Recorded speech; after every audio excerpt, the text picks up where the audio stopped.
The principles of basic economics affect and guide the market scenario, the government policies, and societies at large.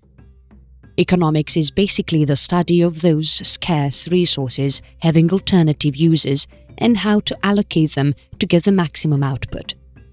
Some of the resources include land and labor, capital and natural resource.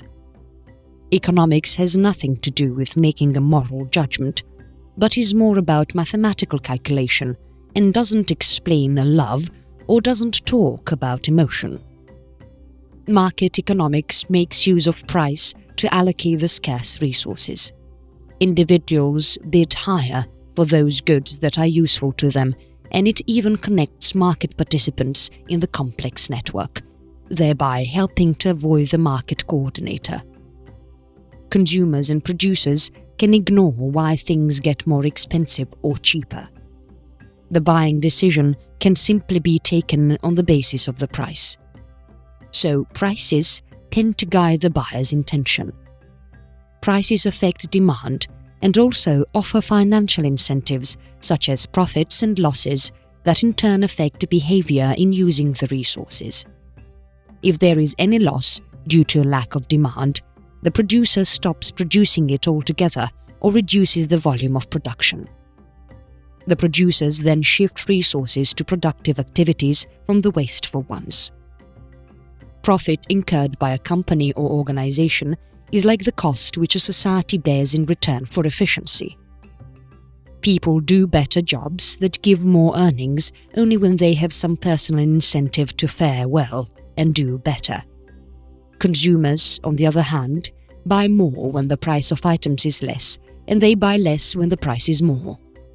Similarly, producers produce more when the prices are high in comparison to when the prices are lower. Just like any of the resources, capital also flows towards the most productive uses. However, capital investment projects are restricted when the investment laws are complex. Each and every resource has several uses, and economics revolve around making effective use of it. The end product is as per the demands of the consumers.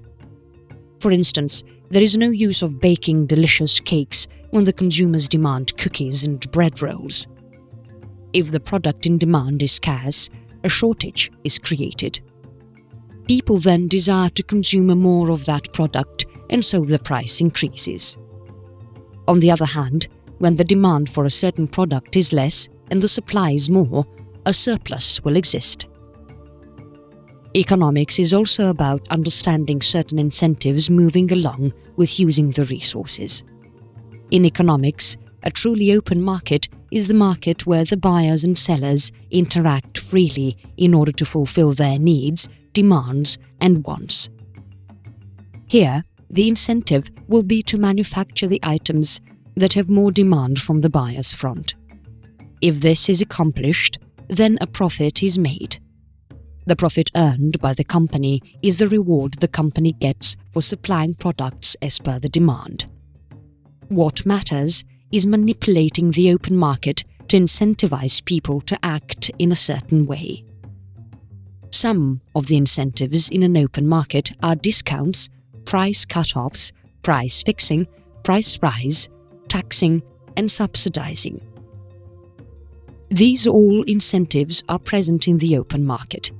If any process or product is taxed, there will be less of manufacturing since the product is costly. This is so because money is the driving force which facilitates the production or distribution of wealth. As it is difficult to barter goods and services, money is the chief medium of exchange, acting as an intermediary. With money, you may exchange apples and chairs and can also divide into several small units. The government of any state or nation enforces rules such as property rights to allow the market transactions to take place.